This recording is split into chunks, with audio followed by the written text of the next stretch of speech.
konkurentët, le t'i quajmë, ata të cilët janë bashkëpunëtarët tuaj në të njëjtën garë, në rolin e kreut të Bashkisë së Tiranës. Flas këtu për Florin, flas këtu dhe për dy kandidatët tjerë, Ogerta Manastirliu, Floriani tjetër. Si figura dhe profile, janë shumë profile interesante, janë të ndryshëm me njëri tjetrin. Flori është një artist i cili është një personazh shumë i dashur nga publiku. Ka qenë shumë aktiv, jo vetëm përmes artit, por edhe në kauza civile. Mënyra se si unë e kam njohur, për shembull, ka qenë pikërisht përmes protestave që ne kemi organizuar të panumërta. Ogerta nga ana tjetër është një profil shumë politik.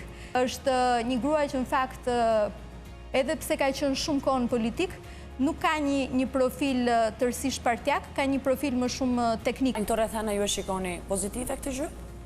Varet se si e shohin votuesit. Edhe Arlindi është pedagog i shkencave politike, e njeh shumë mirë politikën edhe në teori, edhe në praktikë, edhe Arlindi ka një profil krejt tjetër nga dy të parët, sepse e studion politikën, por edhe ka eksperiencë, sepse ka garuar në zgjedhjet e mëparshme për kryetar Bashkia të Tiranës,